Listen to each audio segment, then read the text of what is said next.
Hey kids, this is Ivan. How you doing? Well, I haven't done an old school D&D OSR video in a while, and I really even wasn't really going to do one, except there was this one subject that I wanted to touch on, and originally I was just going to make a Facebook Live video in this one particular Facebook group about this game, Basic Fantasy Role-Playing Game. In fact, I may still do a version of this video as a Facebook Live video in that group, but I figured if I was going to go through this go to the effort, I might as well just put one up in general. Because I've made some videos about thief skills in the past, but I wanted to talk about this a little bit more. Because if you look at all a game like this, all the old versions of D&D that I grew up with and loved, and a whole bunch of the retro clones based upon them, there is this 400-pound gorilla in the room riding an elephant. And that is the thief skills, and the fact that, especially at low levels, thieves are not very good at what they're supposed to be good at. They're supposed to be good at doing things, like opening locks and removing traps and picking pockets and moving silently and hiding, and they're not all that good at. In fact, here in this game, we'll just give you the first level chance of success. Open locks, 25%. Removing traps, 20%. Picking pockets, 30%. Moving silently, 25%. Climbing walls, they're really good at climbing walls. Probably too good, 80% of the time. Hiding in the shadows, 10%. And then listening for noise at 30%. And, that's been a kind of the thorn in the side of a lot of people with these games, is that they're just, you have this character concept, the thief is supposed to be really good at all that kind of stuff, and he's not terribly good at all. In fact, if you compare his chances of success of doing things compared to like the first level fighter, or the fighter, no matter where the guy is on the progression, the fighter's going to hit things a lot more often than the thief is actually going to be able to do all the sneaky stuff that he's supposed to be good at. And this was brought up to me by Sam, by Chalice and Chains. He was reading through this and kind of sent me a private message like, dude, what gives it this 10% chance of hiding? Especially when you guys keep on talking about the idea that like a base chance of success to do anything for most people is generally 1 in 6. That's better than 10%. So why would the thief be that lousy at it? Now there is a school of thought that I will just mention, where people say, well, these thief skills that we're talking about in the game, they're not just average stuff that people can do. They're preternaturally good at this. You're talking about the guy that can hide right in the shadows and people can look right at him and not see him. Or when he moves, he's not just being stealthy, he's making no sound at all. Or he's able to pick somebody's pockets and the person can't tell whatsoever. He's able to deftly remove this trap or find things that nobody else could find, etc. And I get where they're coming from, but to me that's not good enough. Especially when you come up with the idea that, well, like, anybody can be stealthy, and so I guess supposedly maybe the thief can be stealthier than a normal person. Well, that's not really represented mechanically in the rules anywhere. And also, to be honest with you, a lot of times we're going to be playing these games, like this, in the lower levels. We're not going to be going up to like, 20th level or what have you. Most of the action really happens, from first level to 10th level or something like that. In fact, I think Sam even asked in the group, like, what's the highest level you've gotten, like, one of your old school characters to? And I was thinking about it, like, legitimately 0 to hero, probably 7, 8-ish, something like that. I played higher level characters, but I might have started them at a higher level. So there's a range that we're normally playing in. And the thief's not all that good, especially in the lower levels. So there's a few different ways to tackle this to give them more of a chance. And there's one way that, I made a bunch of videos about thieves and various skills, but I want to kind of put them all under one roof. So hopefully this one isn't too long. There's one method which I was clued into later. I forget. I think it was by a comment. One of my subscribers, one of the people I talk to frequently, and I wish I could remember who did it, and so I can give him credit. But he said you can use the hear noise skill from the old basic things like Labyrinth Lord or BX D&D, which is what Basic Fantasy Role Playing Game is based on. And it's interesting. All these skills are percentage based in these games. And they're all percentage based in this game right here. But the listen at doors, the hear noise skill, that was an X in 6 chance, and the thief started out at a 2 in 6 chance of being able to hear noise. He was like the ultimate spy. Now, everybody else besides the thief had, wait for this, a 1 in 6 chance to be able to hear noise at a door or whatever. The thief was better at this. And, the poster, I wish I could remember who said it, said, well, a really common house rule for people to use is they just use that hear noise skill for everything. From climbing to picking pockets, opening locks, because it's better. And so I had this really a couple really sophisticated props I'm going to use right here. We're going to take this like 14 level spread, because that's what something like Labyrinth Lord, BX D&D went up to like 14th level. So I've got our levels right here. Then you've got this X and 6 chance that the thief would have to hear noise. Right here, I'm giving him like his middling success, like in basic fantasy role-playing games, starting at 25%. This is how it goes up, all the way up to 14th level in terms of his chance of success. It goes up by 5 all the way here until it gets to right around 65. Then it starts going with this wonky 3% increase right there. But if you have your like X and 6 chance right here, first and second level, he's got a 2 and 6 chance. 3, 4, 5, he's got 3, 3 and 6, etc. You can see what that translates to in percentages. It's better than that middle and level right there at Basic Fantasy Role-Playing Game. Gives him a much better chance.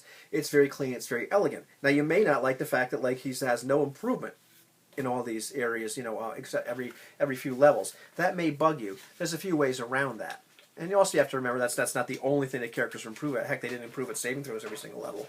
But you could translate all that into an X and 12 chance instead. And so maybe like he has a 4 and 12 chance here, which is roughly 2, which not roughly it is 2 and 6 chance. But at second level, give him a 5 and 12 chance, etc. You can see like how I just kind of increased that all the way up here. Take a look at the percentages that go up and just compare them to here. It's even better progression over time. And so we're looking at the area that we're probably going to be playing in, that 1st to 7th level or something like that. And you're looking at much better chances of success, with that. Pretty decent. Now, speaking of using 6-sided dice or 12-sided dice to represent thief skills, there are, of course, a couple of games I talk about all the time. Lamentations of Flame Princess does that, where like you start out with a 1 in 6 chance to do everything, and it's a little bit like later editions where you have a number of points you can spread around. In this case, they're D6 pips, so you get to choose. Every level, what is my thief better at? And he starts out with like 4 and at level 1, and then 2d6 pips every level thereafter, and you can customize your thief that way. This game right here, which I still have to do a review of, it uses 12-sided dice for thief skills. It's not customizable, but it has all the various skills that a game like this would have, except they start at like the 3 and 12 chance, 4 and 12 chance, 5 and 12 chance. I think deciphering languages, it starts out at 0 and 12. Climbing, it starts out much better, but then every 2 levels it increases. Really kind of cool. So it's another way to skin the cat. It's not really important what they start out at, but realizing that you can use a 12-sided die, give yourself better chances of success when you're playing this game, and have it increase every once in a while. Pretty cool. But if you want to use percentages, here is something that I came up with a couple of years ago, I guess, back when I was in Pennsylvania. Figured I was going to start them right off the bat at 35% chance of success and go up by 5% every single level. This gets you all the way up to 100% chance of success by level 14. Which is right, if you played BXD&D, Labyrinth Lord, something like that, that's where it goes. It tops out at level 14. You're probably not going to get to level 14 in these games. But I gave you how that progression goes and compared it to like our Midland level right here. But remember, that's the Midland one in Basic Fantasy Role-Playing Game. There are some skills that start at 10%, like Hiding in Shadows, and some that start out a little bit better. But I figured I'd be fair and give you that basic idea. Now, what if you want to modify thief skills or any kind of chance to do something based on the ability scores? You want to use a percentage-based system, but you say, hey, I want to be able to modify it based on the guy's dexterity or his intelligence or strength or whatever you decide applies to that particular attempt. Well, old school, like first edition D&D had all this kind of wonky percentage modifiers based on dexterity. I made a video about that years ago. I went and watched it. It's terrible. I was just, anyhow, we're not going to get into that. But, here's what I came up with a long time ago that works really well with the Moldvay modifiers, which are, by the way, basic ability score modifiers. That means that, at an 18 you have a +3, 16 and 17 it's a +2. 13, 14, 15 is +1. 9 through 12 is 0, and it mirrors on the back end. But I decided, hey, what if I wanted to modify things like thief skills using those ability scores and have each ability score mean something? But I wanted to tie them really closely to those that +1, +2, +3, which are, if you're using a D20, that's +5%, plus 10%, plus 15%. And so what I came up with is this spread. Here's our ability scores from 18 to 3.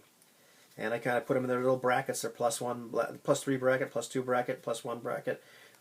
The 0 modifier, -1, -2, -3. And I decided, like, you can have a score of 18 represent a +15%. So if you've got that skill of whatever, and your thief has this, a dexterity of 18, he gets to add 15% to that roll. And then you go down by 2% for every ability score. And you'll notice, like I kind of highlighted, they're darn close to what this would be. It's dead on for what a plus 3 is. 11% at 16, that's pretty close to the plus 10% that a plus 2 would give you. Right there, it's dead on, plus 1 at 13. Oddly, right here, a score of 10 and 11, nothing gives you a 0 modifier. There's always a plus or a negative, but by 1%, which isn't going to kill anybody. Well, it might kill your thief, if he fails a check. And then it goes all the way down that way. Just food for thought. I figured I'd kind of resurrect that idea. Last but not least, when we're talking about any of these skills, keep in mind that situational modifiers apply. If you're, no matter whether you're going to use these rules as written with those low scores, or you use some of these perks and benefits, even if you decide that maybe like 35% chance of success is too high, we'll start at 30 or 25 or whatever you want to do. When your thief is trying to sneak past the guards that are drunk and are just underpaid and really don't care, probably makes sense to give him, plus 20, 25% chance of success to his sneaking or stealth or whatever you want to call it skill at that point. But if he's trying to break into Fort Knox, or if he's trying to, pass by the elite guards, even if he's a, higher level thief, you might give him like a negative 50%. These guys are looking for him. It's really, really hard to sneak past these guys. Likewise, if he's, picking a lock, maybe he's picking a really easy lock and he gets plus 30, plus 40% to his chance to succeed at that. Whereas if he's picking the mother of all locks, maybe he takes a negative 50% hit. One of the interesting things I was thinking about is that tends to flatten out, the general effectiveness of a thief. Because at different levels he might be, and I'm not talking about making this a challenge-based game, but let's talk about realism here. The thief, if I can speak, if the thief that's not terribly competent in the beginning, his first, second level, he's probably not going to be going up against these really tough locks. He's probably going to be going up against things that are a little bit, more suited to him. If he's smart, because he's going to die otherwise. Whereas you get a thief that has a little bit more experience under his belt or her belt. They're going to be going, trying to sneak into places and to do all kinds of pilfering and sneaky thief stuff and spying and whatever else you have your thief or rogue or specialist, whatever you want to call them, do. They're going to be trying to do things that are a little bit more difficult. So they may be succeeding at the end of the day, roughly at the same percentage of time, regardless of the fact that they're maybe first level or 7th level or 10th level. But anyhow, food for thought.